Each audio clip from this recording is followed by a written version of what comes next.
Morning or afternoon or evening, depending on where you are in the world. Welcome to the third edition of the Ciatti webinar. For those of you that do not know me, my name is Greg Livingood and I am the president here at Ciatti. I have been with the company since 1994 and I work in both the international and domestic brokerage businesses of the company. I will be your moderator for today's webinar and I'm hoping that we will all have an informative and entertaining hour together. I'm speaking to you today from our office in Novato, California. Last week, the state of California officially reopened for business. So it's very exciting to be taking part of this event here from our headquarters in Novato. In addition to hosting the event today, I will speak a little bit about the California marketplace as part of the Ciatti Country Reports. This past year and a half have proven to be very difficult in many ways.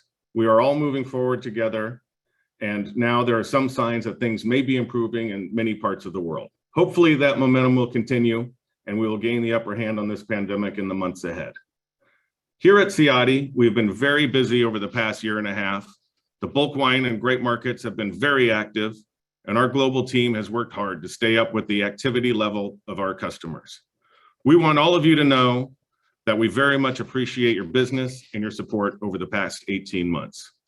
We look forward to continuing to work together as we jointly move our businesses forward.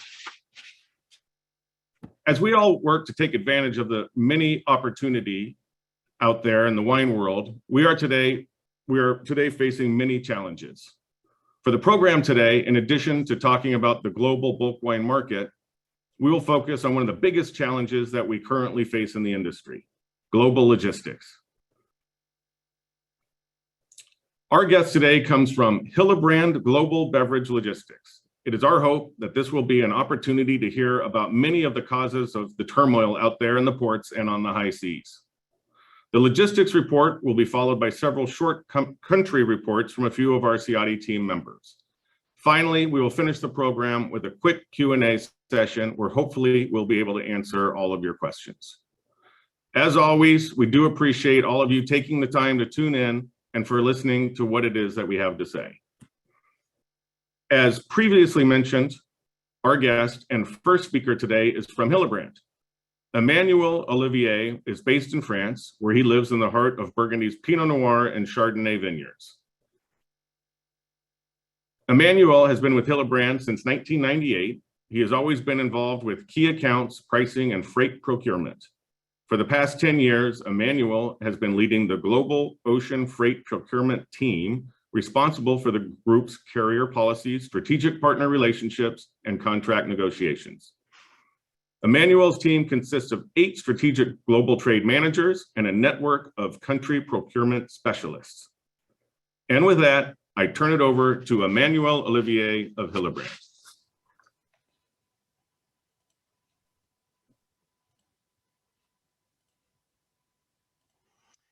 Good morning, good afternoon. Thank you, Greg, for the introduction. Indeed, I am with Hillebrand. I'm not going to redo that introduction. It's a pleasure to be with you here, and thank you for the opportunity to join this webinar and represent Hillebrand. As most of you would know, Hillebrand, we're a world leader, logistic and service provider for the beverage industry. We've obviously a strong focus on wines, beer and spirits, but also of a type of products effectively that do require special care. Special care really being the motto for the company, caring for the product, caring for the partners, caring for the customers, obviously. We are also, and we pride ourselves on being the only logistic provider that is effectively dedicated to the beverage industry exclusively. We're here to service your needs basically and literally everywhere in the world where you might need us with our dedicated staff and resource and offices around the globe. We're going to look after your wines, whether you want to move them in reefers, in dry containers, whether you want to move them in bottles or in bulk, obviously.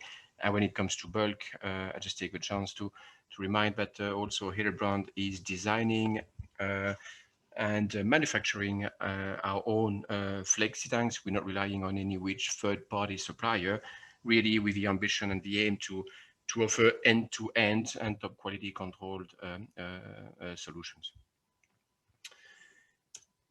I was asked today to try to explain what does it take to ship wine around the world in a pandemic, and I think, Greg, you just mentioned indeed the logistics and shipping is a bit of a challenge these days. Again, thank you for the opportunity to meeting with you all and to addressing that topic. For sure, a passionate topic. Not an easy task in the current context to try to explain what is going on, but I will try to make sure that I depict the best I can what's going on out there and why we're facing the challenges that we face. I will also try to make sure I'm not scaring anybody away, because it is difficult, but we have and there are solutions out there to continue to carry the goods with best possible service levels. So what's happening? What's happening today? Very, very strong container demand. I think it's worth going back a little bit in history. Just a year back, at the outbreak of a pandemic, countries did lock down, factories closed all over the world, and demand for goods quite logically so dropped. In the peak of the pandemic, especially in the second quarter, this is when we all saw most shipping lines, carriers just removing capacity because the demand was indeed seriously down. We had months at below 10% demand drop compared to the year before, and shipping lines started to adjust capacity. What happened afterwards is that and especially on the back of governmental stimulus, arguably, the consumer spend moved away from services to goods. No more hotels, unfortunately, no more bars, no more travel or holidays, but way more buying manufactured goods. And this happened and continued to grow in the second half of the year, as indeed consumers changed their habits. It led to literally a full year 2020 with literally on par volume growth versus 2019, but on the back indeed of a very, very strong third and especially fourth quarter. That growth has continued, and this is what we're experiencing today in the first quarter. And the first quarter 2021 has recorded 11% growth in volume of containers moving. A lot of that growth is actually led by US imports. The chart is telling you here a bit of a graph on how different ports in the world have performed. I put them into perspective with, for example, Los Angeles, Long Beach, to an extent also New York and Houston, to illustrate the US demand. 34% growth for the US imports in the first quarter. 70% of that growth actually coming from Asian volumes, and effectively the Trans-Pacific being the lead trade for US imports. When you see the performance of Los Angeles or Long Beach in the recent months, March and April, which are between 40 to up to 100% volume growth compared to the month before, it also is a bit of an evidence, bearing in mind that the majority is coming from Asia, an evidence that indeed consumer habits have moved to goods, especially here manufactured or manufactured in Asia, and this is what has boosted the demand on the Trans-Pacific. 11% volume growth in the first quarter, 34% just for the US, but at the same time, global capacity made available by shipping lines to carry this or to cope with this demand has been much less. Last year, it's estimated that total available capacity grew about 3%. In the first quarter this year, it is 4%. This is quite less compared to the current demand. The reality is that also the shipping lines have really focused on deploying the capacity on the Trans-Pacific, as I explained just before, which is where the largest demand came from. And as you see on the chart here, indeed, we are showing a strong Trans-Pacific capacity growth from 2020, but also from 2019. But as the whole bulk of that capacity was deployed on the Asian lanes, it meant obviously much less space available for example, here Europe, Asia, or transatlantic. And even if these trades did see a capacity increase compared to June 2020, it's actually less obvious versus June 2019 before the pandemic hit. That is also something that obviously is a bit of a root of a situation that we are experiencing today. Unbalanced supply and demand evolution, a very strong focus on one specific trade, right, the Trans-Pacific, and this is leading to indeed poor schedule integrity from shipping lines. It is leading also to straining the networks. Not everything is obviously attributable to shipping lines, far from it. But one of the things that we experience today, again, with the boost of the demand for North America, is that the ports just cannot cope. The ports cannot cope because the surge of cargo is very sudden, because also the ports are working with adjusted productivity and working practices linked to COVID restrictions. And what we experienced over the last year, and even stronger this first quarter, is delays for ships not on time, mounting to literally a week. So today, unfortunately, and that's a record for the first quarter, you have basically 60 or 65% of all the ships in the world which are late. And those being late are on average 6.5 days behind schedule in the first quarter. That's phenomenal. It's unheard of. A week behind means obviously you are missing a ship for the following week departure, right? Another way to put it is that these delays, and this is an estimate that has been put together and presented by Sea Intelligence, consultant of the shipping world out there. Sea Intelligence has reported that in February, up to 12% of the world capacity was effectively absorbed by the delays in the different ports. This slowed down a little bit to 8% in April. It's actually going up again in May and June. Some more rippling effects of the situation inherited from the Suez Canal blockage, and today of the Yantian port situation, as everybody heard about, I'm sure. 12% capacity absorbed by the delays. This is basically the equivalent of the capacity which the carriers had pulled out from the sea in June 2019 when demand had totally collapsed. At the time, we referred to the idle fleet, so literally container vessels put at anchor because they were not needed. All these ships have been redeployed on the water because of a strong demand today, but they are basically made unavailable by the delays at the port. And that is also impacting equipment availability. We struggle to get, at times, containers to get your goods moving. And this is coming obviously because not only the production of containers has reduced over the years or has not grown dramatically, and you're talking around 40 million TEUs of containers available in the world. And you see here that the ratio of containers available per slot has kept on decreasing. You add to that the time waiting at the ports, the time waiting on the ships, and there's an estimate today that maybe 15 to 20% of the total container fleet is actually not available for shippers. So what does this mean coming next? It's not very pretty to look at it like this, but that's the situation today. What's ahead of us? Very concentrated supply ahead of us. Here you see, and you have a look at the top players in the world.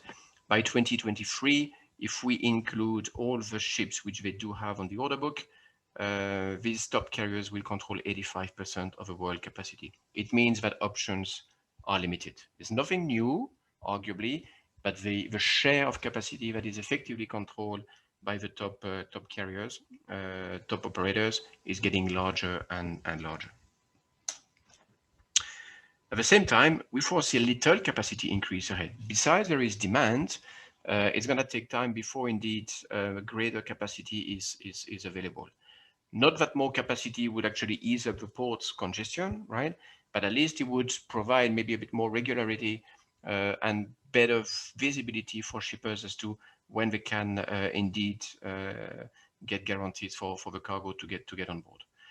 Based on the forecast that we have today and based on the order books and including all the new large and very large ships which have been ordered by shipping lines just recently, we're still expecting that capacity will grow around 3% this year in total, probably around the same number next year. And it's only from 23 onwards that these orders being placed today by the shipping lines will effectively be made available to shippers.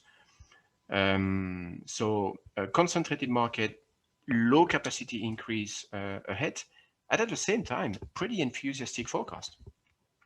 Whether it's IHS market, whether it's the International Monetary Fund or other references, most are effectively referring to pretty strong growth forecast, GDP growth forecast ahead, strong forecast of transport of goods that goes with it, as most of the economies are effectively rebounding, as vaccination is on a good pace.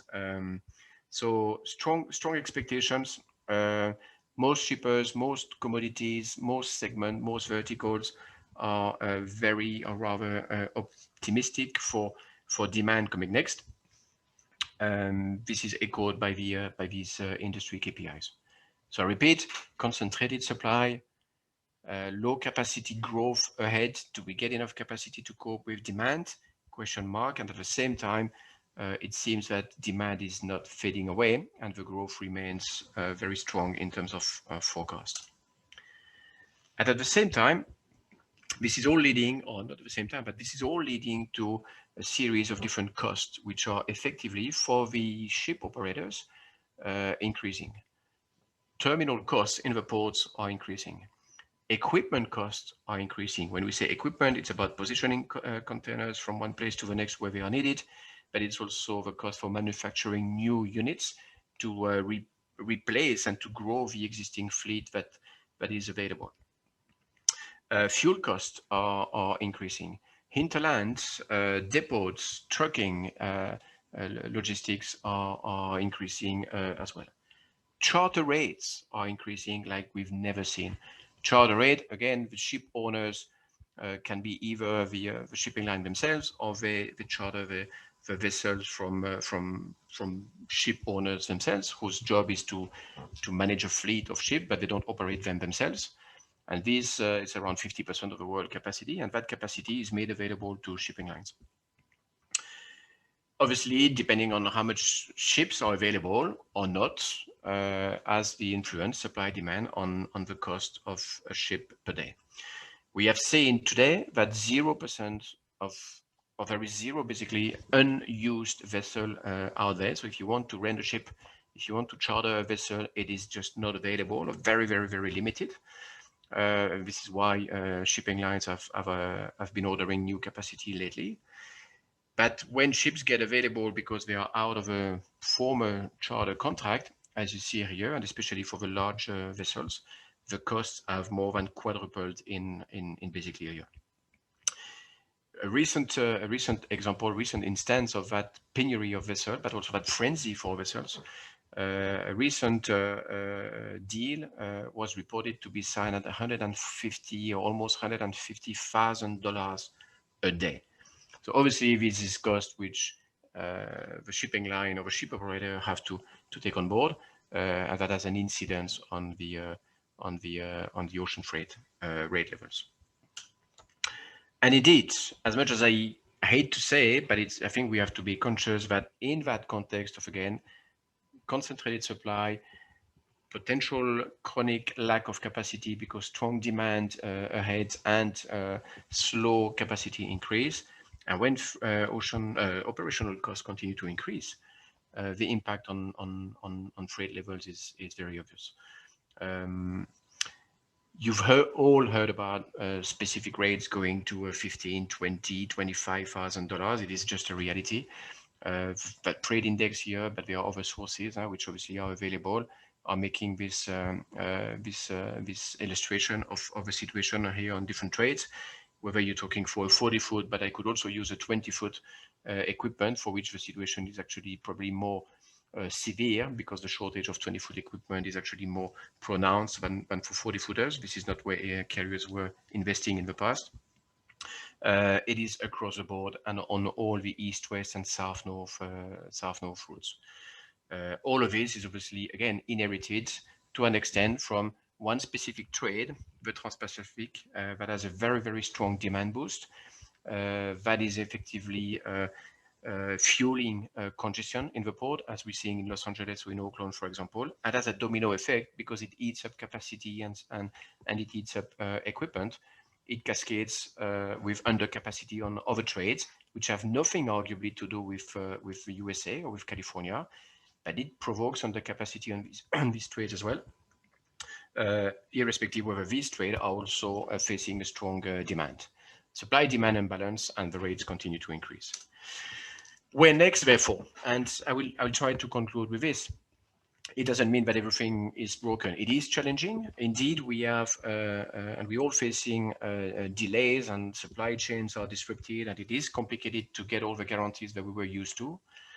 And moving forward, especially with, again, an unbalanced supply demand for the months to come, we expect that shipping lines, that arguably this is an opportunistic position, will indeed seek, before anything, to cover the cost, but they will also respect carriers' loyalty, and they will favor long-term commitments.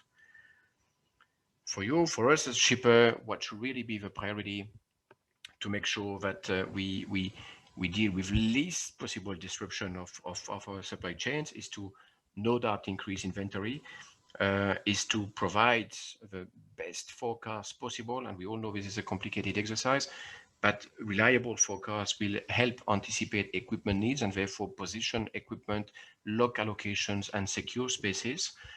It's obvious today to me that we should also be looking at prioritizing longer term contracts. The spot is one option, of course, but this is also where shipping lines are arguably taking the most advantage, because there is so much demand for spot shipments. Focusing on longer term is in my view, a better avenues. That means paying the right price, but it also means ensuring that besides providing forecast, we are also able to deliver the commitments and the allocations which we are reserving with the shipping lines. There's a lot of people and a lot of other shippers, other commodities that are waiting at the gate of the carriers until somebody, one of the existing customers, defaults so that they can take their space and their containers. So it's today obvious and really essential, I would say, to make sure that commitments can be delivered and that forecast can be provided with best possible visibility.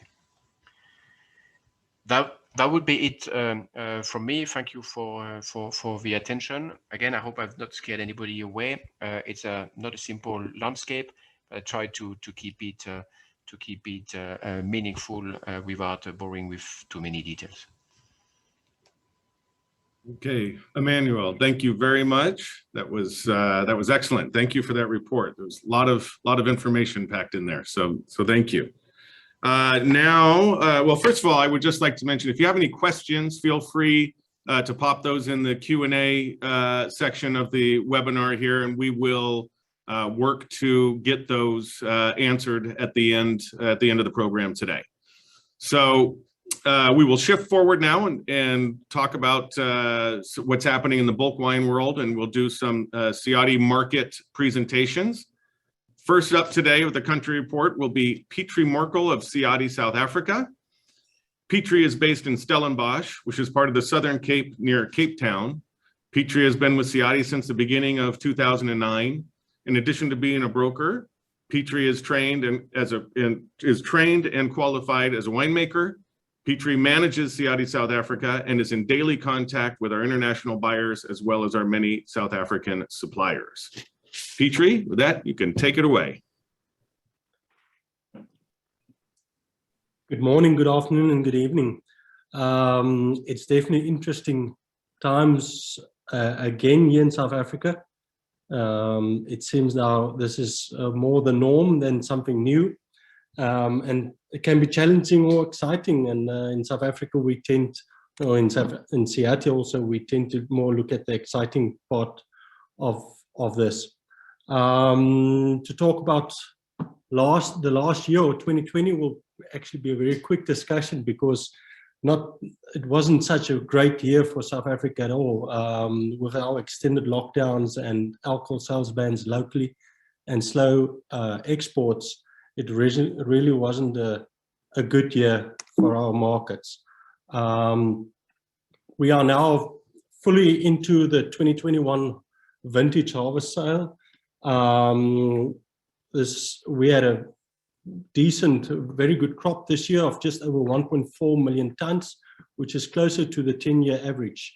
And over the last 10 years, we were fortunate in South Africa to have good crops, good quality size, good and volume, except for 2018 and 19, when we had slighter crops.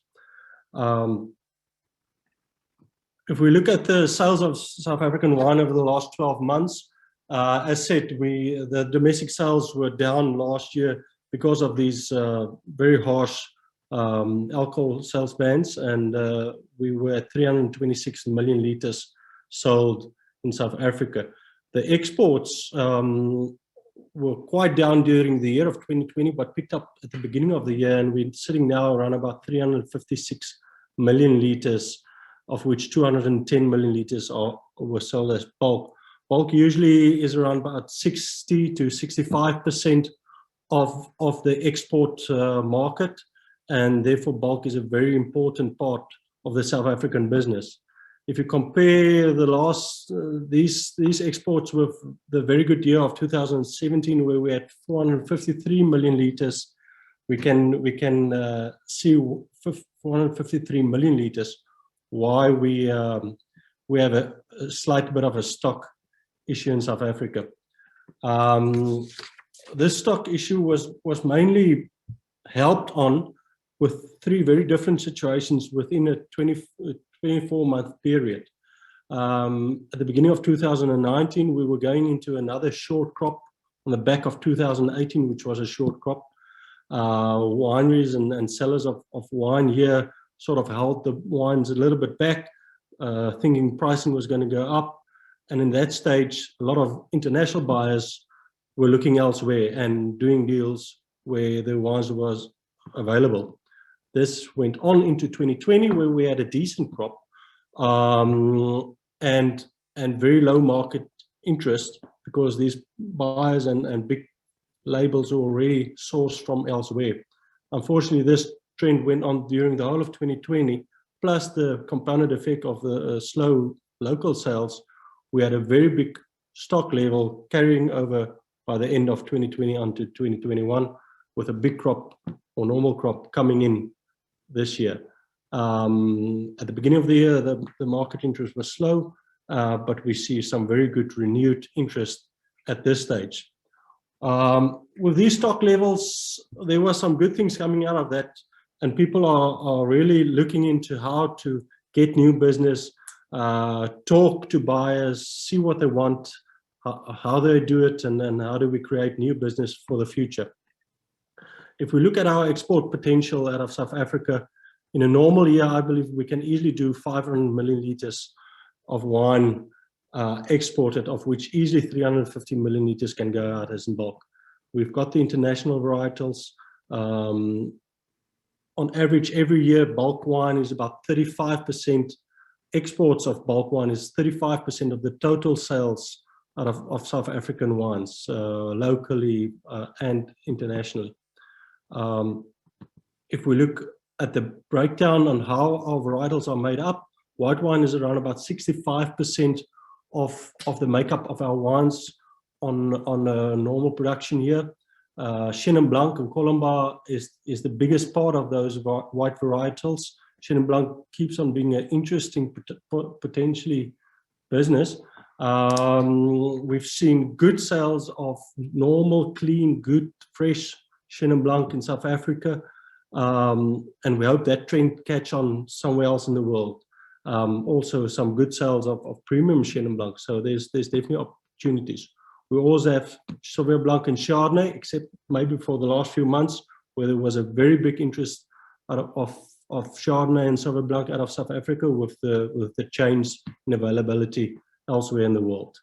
Red wine is around about 35% of our production, and we've got all the main varietals like Shiraz, Cabernet, Merlot, and decent volumes of that available here. Those wines are slowly getting ready and shipped from South Africa. So there's definitely a market for red wines out of South Africa at this stage. So that is just a short view of the South African wine business at this stage. As said, we are here to sell and to help. Call us, ask us, tell us what you want, and we'll help you. Have a great day.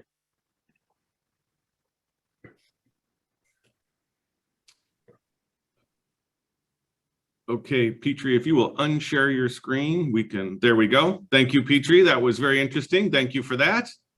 All right, so we'll continue to move forward. Our next presentation comes from South America, where Eduardo Conil will tell us about the latest news from Argentina.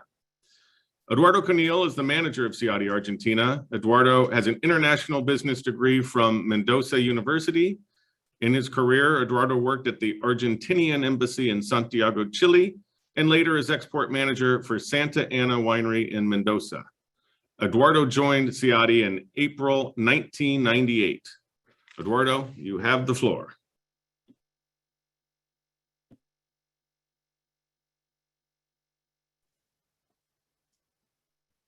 Hello, everyone. I am seated here in Argentina.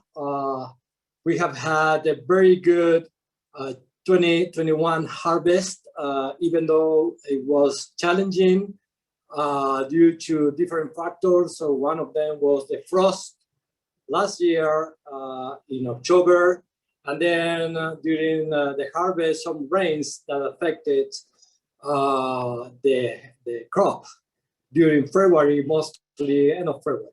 But at the end, the result was very good.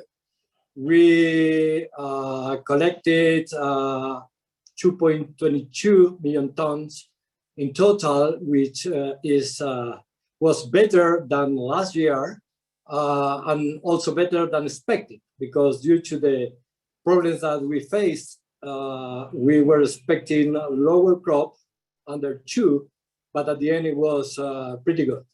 So if you see the other years, the last 10 years, the average crop came down from 2.8 to 2.5. And lately, it has been down in the last 2 years from that number. So it is something that is unstable at this point to predict which will be the average next. But if we go to the sales and the export sales and domestic sales, last year, 2020 was a pretty good one.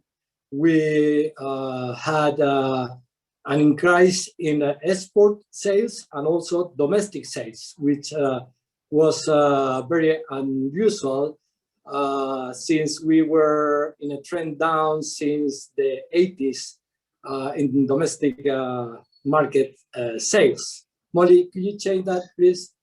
So if we see the volume sold in bulk in 2020, it was for the first 5 months of the year, it was much higher than the first 5 months of this year, almost half. So reduction in volumes this year has been important in bulk sales.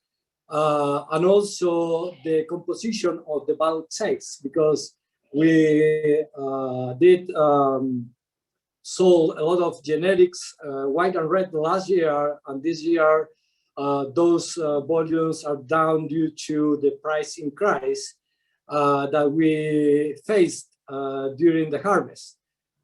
Grape prices went up significantly, double, I would say, compared with the 2020 harvest. So prices went up also double. And then the genetic wines moved to other suppliers' country. But the good news is that our varietal wines have been growing since the beginning of the year, mainly Malbec. Also last year, Malbec was back on track on sales. People is very interesting everywhere. I would say that North America and UK markets are the ones that are putting a lot of effort to sell Malbec, and they are very successful. So we are expecting this year big sales of varietals, not generics. Generics are expensive, but also the white wines, generic white wines are pretty short. So we are not going to sell like we did last year. Molly, could you change to the next one, please? We are, if we see the total export in 2019 and 2020, we can see that 2020 was big in bulk, but most of it generic. So we are not expecting to have that this year again. And domestic sales in 19 were down I will say 5% compared with the 2020, but this year we are expecting to have again another year like in 19, because due to economic situation and the restrictions plus the incomes from the middle class people, we are expecting to have less sales. The first 5 months of the year already shows a decrease in the local consumption of 8.6%. So we, together with the reduced volume in the export bulk business for genetics, we can say that there will be less domestic and export sales for the 2021 year. All of that is leaving a good volume to be sold in the export market. So in the next slide, we can see that the carryover in April 1st, 21, was close to 777 million liters, which a big part of it, or the most part of it, is red wines. As you can see, white wines are low, and that is going to cause some troubles to get white wines, varietals or genetics out of Argentina. But reds, there's plenty of reds, and the good news that most of them are varietals wines. Malbec, driving by Malbec, of course. Malbec is a lot of Malbec around with tremendous quality, and then Syrah, Bonarda, Tempranillo, and also Merlot and Cabernet. So next, Molly, please. In terms of quality, we have been tasting some wines already in the East Valley, but also in the Uco Valley. We found deep colors, fruits, a lot of fruits, soft tannin and sweet tannins, good structure, good alcohol. So there is a lot of material here to get great red wines. Some white wines, we are dealing with some, but mostly red wines. Malbec is back, and we are ready to sell. So please contact us, anything that you need. Thank you very much. Okay, thank you very much, Eduardo. That was very good. Thank you. So we're going to continue in South America. Marco Adam will now give us his update from Chile. Marco Adam, manager and partner of Ciatti Chile, based in Santiago de Chile, has a degree in agricultural engineering from the Universidad de Chile. Prior to joining Ciatti in 2002, Marco's work was with Empresas Ianza, which was a tomato paste and juice concentrates producer, and Capel, which is a pisco, wine, and grape juice concentrate producer. Marco, tell us about Chile. Hola, hola a todos. Hello to everybody. In Chile, we have a Mediterranean climate. That means no concentrated rain during the winter months, especially May to August. But this year we faced a big rain episode in all the Valle Central in January. This was obviously unexpected and the first time in such an amount since 1933, since the beginning of our record for rain. What this caused? First, panic, all the winemakers facing a first and different crop, picking earlier, having lower alcohols, grape price going up, concentrate demand increasing, and definitely their costs. So availability of Sauvignon Blanc this year definitely became an issue, and lots of demand all over came for the Sauvignon Chardonnay, as well as some Pinot Noir. Red wine seems to be very good, especially the higher end qualities. On the blue line, we see that since 2006, we are facing a drought. That means we are below the average rainfall. 2019 was claimed to be the driest year in the century, and this 2021 is following the same pattern. Big concern about our drought currently. The main two bulk wine buyers have been in the last 10 years, China and the US. As we see, some years China above the US and opposite. On 2018, the US and China started this commercial war, which caused a decrease in the interest of bulk from Chile, being the US or becoming the US the main buyer in the last 2 years. For the next future, we expect China to pick up on demand. It's already happening, mainly due to the tax they have with Australia. And we expect the US to be similar or flat for the next year.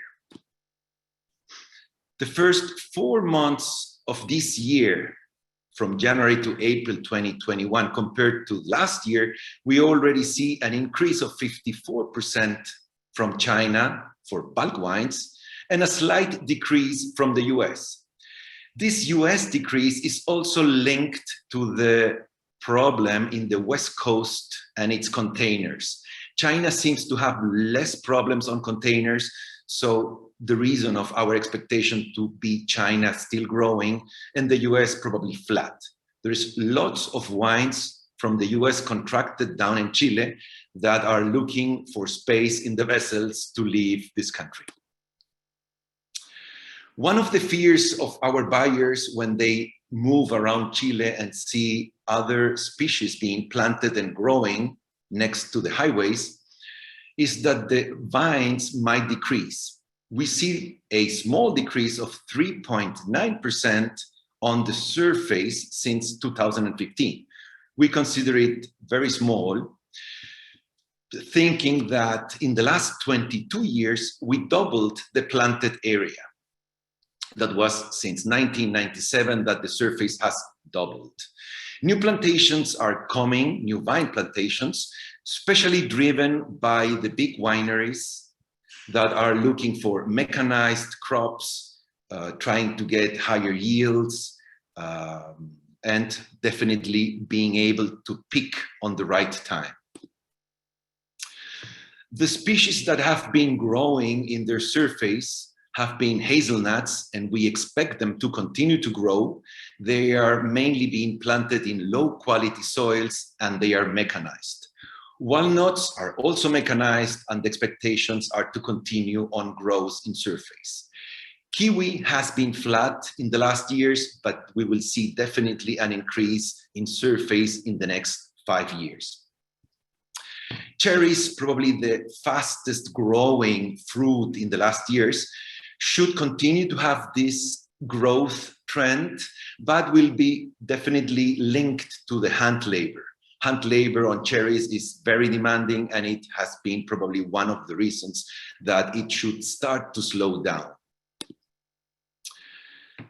For that fear, we will see that the blue line on top is our grapevines, which are still far away in surface compared to these 4 new fashion fruit varieties growing. The Chilean export agency, Vinos de Chile, has been trying to move up in quality, continues obviously to grow, but try to, as I said, grow in higher end wines. As we see, the fastest growing, or the only one growing category was the one flat, the next level, which is $20 to $30 per case. These two categories concentrate the 74% of the bottled Chilean wine exports. Case goods above $100 are less than 1% in volume, but significant with a 7% in value. The main varieties have been stable in the last 10 years. Here we see their crop in volume, liters of wine, with ups and downs. This down from 15 to 17 was the April big rain we had, and the last one was the drought of 2019.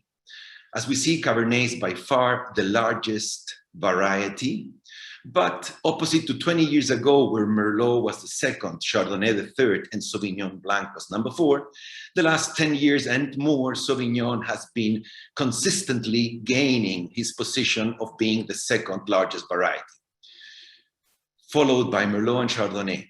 The latest plantations are probably following the same trend on these varieties, but with a higher intensity on Sauvignon and Pinot Noir. So we expect to be able to still find some wines in the next years and continue growing as a supplying country. Thank you very much.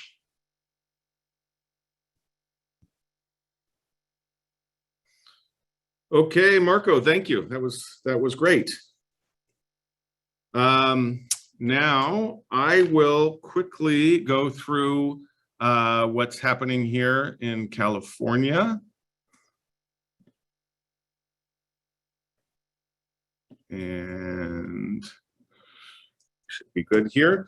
Okay, so with regards to California, right now we feel like things are in a pretty good place. It's kind of smooth sailing for now from a supply standpoint, but there may be some storm clouds on the horizon, and I'll talk about what that may mean.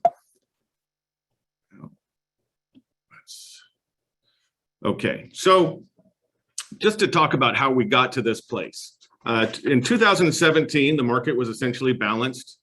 We had nice sales of wine in the US. We were looking somewhere in between 2% and 3% growth year after year. And then we had a very large 2018 crop, historically large crop. It was 4.3 million tons. And it was really focused on the coastal regions of California, which was something different. And it put us immediately into a real strong oversupply situation. What followed that, in 2019, we had a bulk market that was very slow. Prices were depressed, and we moved into the 19 crop kind of in a bad way. And we had what was considered an average crop, but it actually could have been much bigger than it was, because we feel we left somewhere in the neighborhood of 150,000 tons out on the vine, because those grapes didn't have a home. Nobody wanted those at any price. So it was a tough time and a period of oversupply. At the same time, on the demand side, all the talk in the industry was about all this new competition from seltzers and spirits and even cannabis. And there was a lot of concern about wine sales being somewhat stagnant, not seeing that 2 to 3% growth, things flattening out, not an overall positive picture.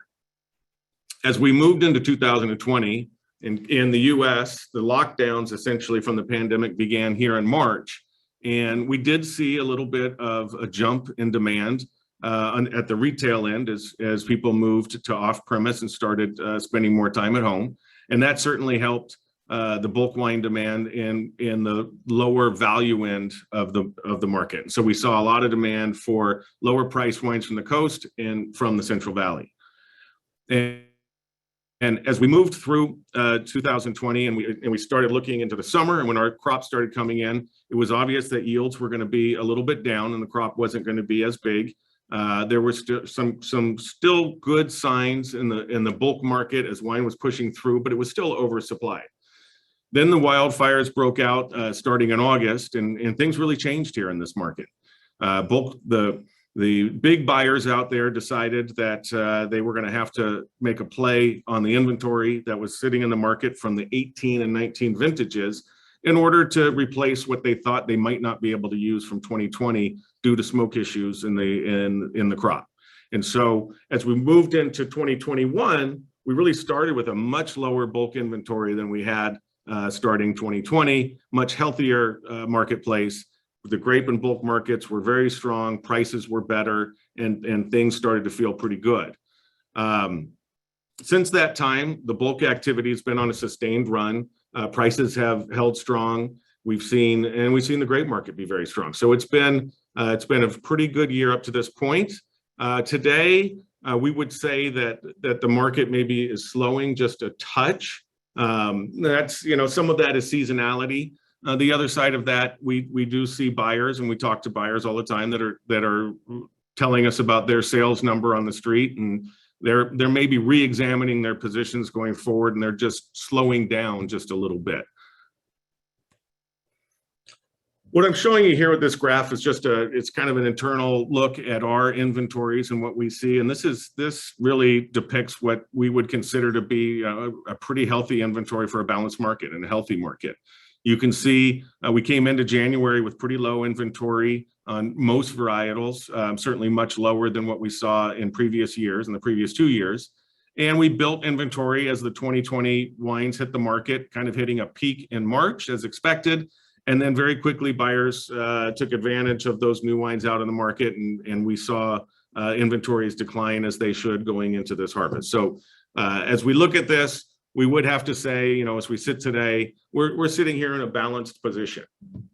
The inventory, as I just showed you on that last slide, has continued to tighten during the year, and then we would say especially in the Central Valley. And there are certain varietals that we would say are really in demand, especially in the Valley, Muscat being one of them. It's very, very hard to find Muscat at this stage. Demand is up, and not a lot of inventory, if any, out there. Chardonnay has been strong, Cabernet Sauvignon, all strong. So when you look at the Valley and the value end of the market, we see a lot of strength right now. The coastal area, which is what really was a big part of the oversupply problem from 18 and 19, that's actually held up pretty well. Pricing has held fairly well there, and it feels again like that market is still in a balanced position. However, we see some signs of strain as we are looking at some varietals out there. Pinot Noir may be starting to build up an inventory just a little bit more than we like to see on the coast. So we're obviously keeping a close eye on that. And finally, when we look at the supply side, the harvest projection for 2021 is kind of all over the map. We're having a hard time figuring out exactly what this harvest will look like, barring any additional wildfire problems again this year. We're getting reports in from all over of some varietals being big and others small in different parts. So feels right now like it's not going to be too big or too small or too much in any one direction. So our expectations are it'll be somewhere closer to that average. And then we just like to remind everybody that this balance that we found in the market was really a supply adjustment. This was not a big demand spike. We did have a limited spike for a short period of time there on the retail side, but we have questions about, what does the continued sales growth look like now that we're opening back up in the country, and and we get into this on-premise side of things again, more people heading back into restaurants. Will we see the continued growth that we've had? So I talked about the storm clouds on the horizon. As I just mentioned, we're hearing sales are beginning to slow just a touch. Imports are showing signs of strength again. As we all have probably heard by now, that the tariffs have now been suspended for 5 years that we saw in several European countries. And so that will just make imports a bit stronger. The dollar is moving in an upward direction right now. There's a lot of talk about inflation, which kind of ties into all the shipping costs and all that kind of stuff that we've heard about earlier today. So you know, exports will be even more difficult than they are now as that dollar gets stronger, and it's going to make imports even more attractive. We continue to see momentum with spirits, hard seltzers, and other products that compete with wine, and that doesn't look to be changing anytime soon. As we've talked about, logistics and transportation, another big headwind that we face. But probably here in California, the biggest thing we face is a lot like what Marco was just talking about in Chile. Water is a big problem here. We're having a historic drought. Again, it's going to be an issue going forward, and there's going to be a lot of fighting over water in the coming days and weeks. And so finally here, how do we weather the storm? Look, we're going to have to work very hard on our marketing efforts as an industry here in California to find new and creative ways to compete against all these other products out there that are competing for the attention of the consumer. The good news is, as I said before, it doesn't feel like this is going to be a huge crop. So we have a little bit of time to plan and to sell and to get ourselves in a position to have growth again in the wine market. And my parting message is, we are balanced today, but we have hard facts that we must face because this market's going to get tougher for us. Somewhere out there, we're going to have a big crop again. We don't want to find ourselves in a similar situation to where we were in 2019. So we clearly need to learn how to better compete for the attention of today's consumer. And with that, I am done with California. And for our final report, we will go to Florian Ciatti, who will give us his quick view of Europe. Florian started working in the wine business in 1999, passing a commercial and technical diploma at Montpellier Agropolis School. He was then hired by the Sirdar Co-op in Limoux to run their wine school division. Graduated with a wine master degree from Dijon Business School in 2007 and joined Ciatti Europe as wine broker for French and Italian markets. Florian became manager of Ciatti Europe in 2010, handling a team of 6 people who cover the activity in many markets of Europe and the UK. Florian. Thank you very much for the introduction. So I'm the one who has to be quick before and catch up with the delays of the others. So take your time, Florian. Okay, let's do that. So let's launch the presentation first. And I did the opposite way. Sorry. Sorry. Hold on one second because I first need to share my screen. Here it is. Is it working right now? Greg? Yes, you're on. You just need to start the show. It's we're showing all the slides. Okay, but it's funny that it's not. Do you see the main page or not? Or do you only see the map? We see both. Okay. So let me start again. Sorry again for that. I thought that it was that I was good on that, but it was not the case, unfortunately. So here it is.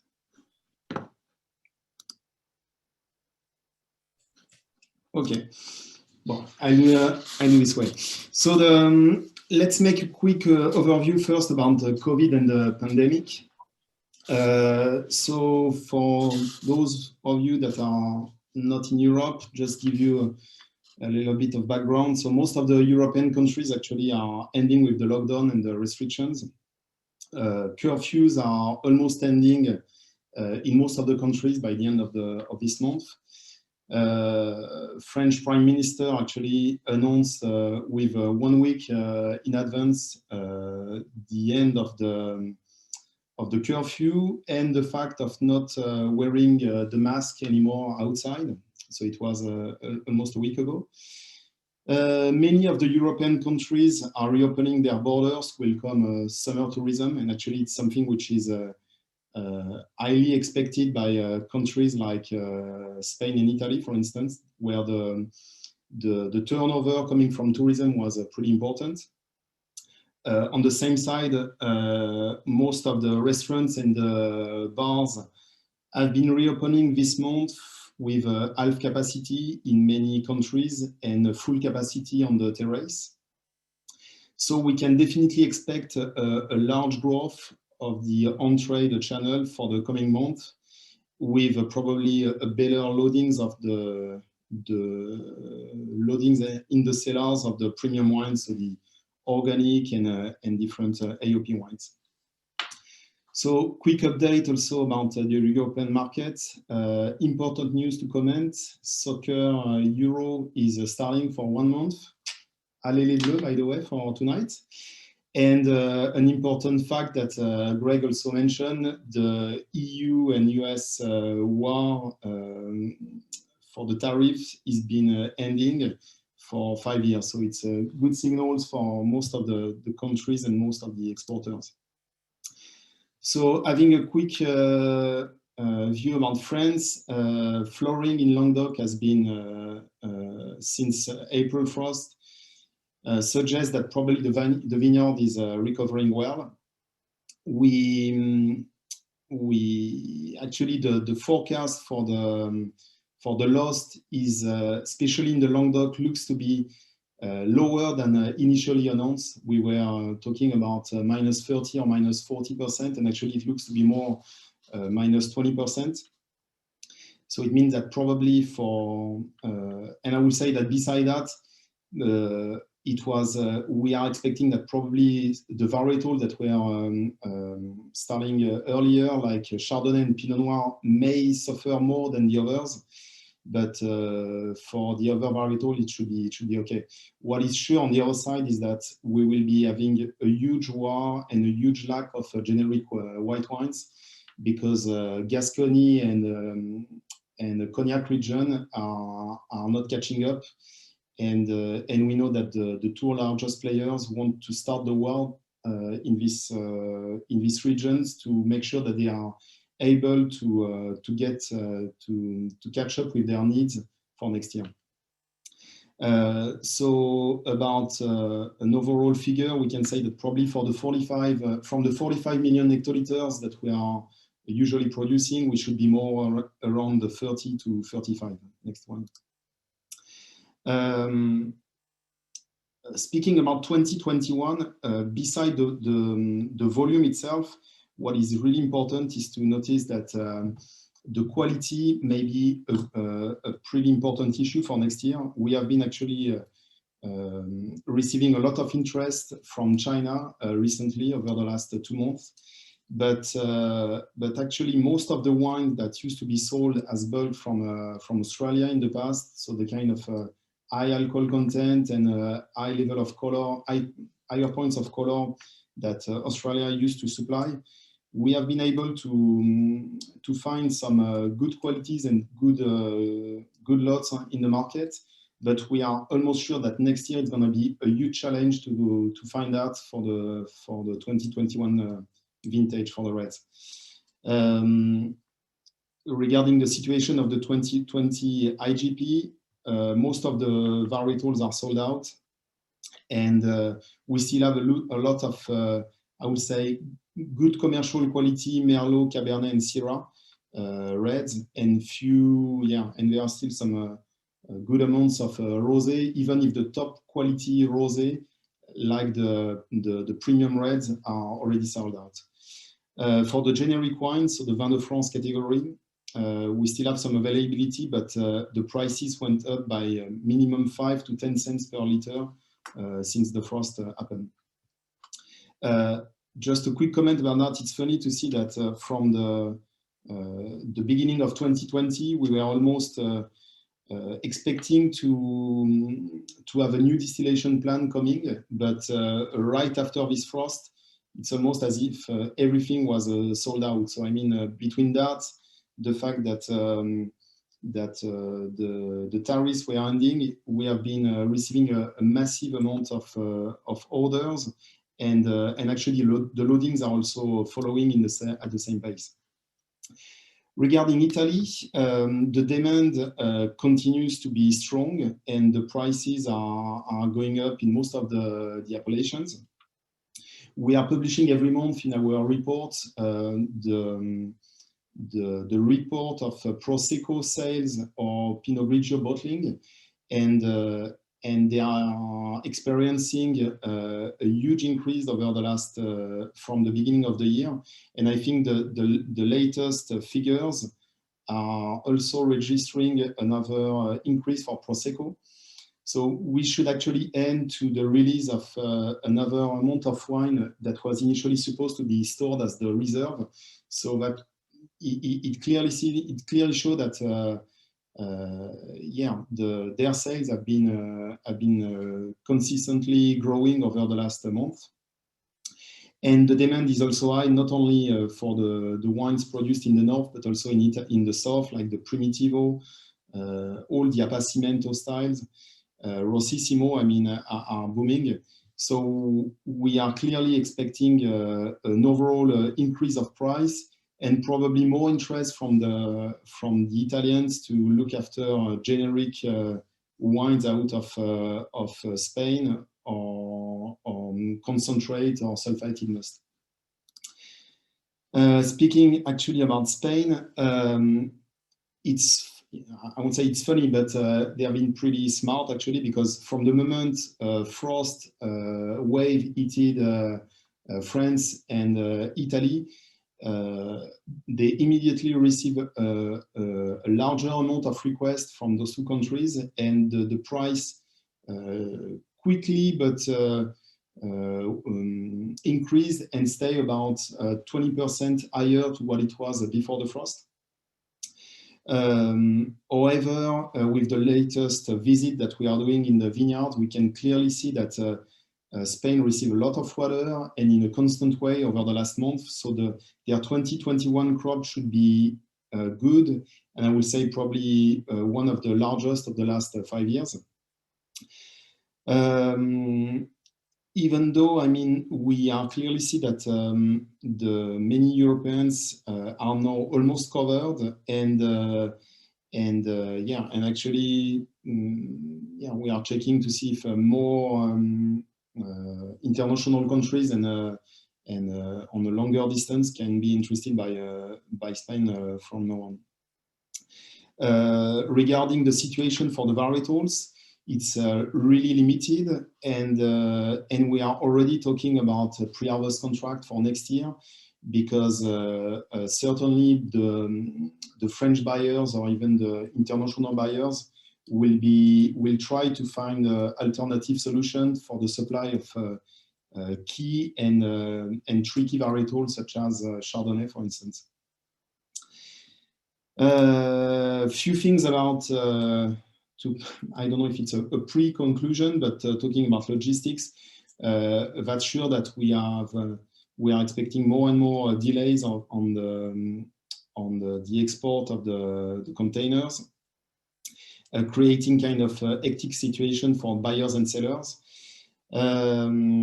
It's funny to see that actually when we start receiving new requests from buyers, we are almost telling them if it's an hurry, before looking after samples or anything, try to book first your check with your freight forwarder his availability and his first ETD for the next order. Logistic that remains a kind of sub-subject for buyers or broker is now really part of the discussion and the negotiation, and it's becoming really a strategic topic. And I would say that we have to explain to many of them that they have to anticipate more, because to what we see, most of our clients are having the timing for the transport to be doubled over the last months. So I hope that it was not too long. Thank you very much for listening, and happy to answer your question or any request you may have for us. Thank you. Okay, Florian, thank you very, very much. We've run a bit long. There was a lot to get through today with everybody. So thank you for your patience. I did have, I know there was a Q&A, and a lot of the questions have been answered by the panelists online. A couple of things, a couple of questions. One came in about pricing, general pricing for South America, South Africa, and where they can find that. You can certainly come to our website and find our latest world report and find all the general market pricing for each country there. So that's at ciatti.com. Another question that did come in for Emmanuel, someone would like to know how we can get a copy of your PowerPoint and your presentation today. So Emmanuel, if you have a place where you might be able to put that? I think what I'm gonna do is, if that makes sense, is I'll send a formal copy to yourself, Greg, or to your team, and then maybe it's easier to redistribute to the different individuals that may be interested.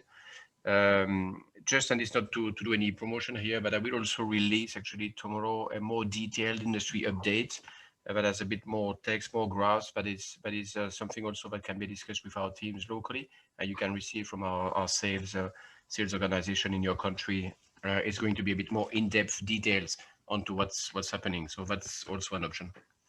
And so people would contact their local Hillebrand agent for that tomorrow. Exactly. Yeah. Okay.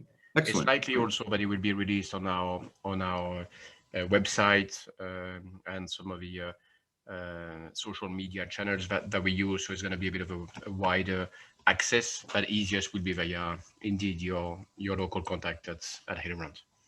Okay, great. Thank you. Well, that will conclude the program for today. First of all, I'd like to thank Emmanuel for coming and being our guest today.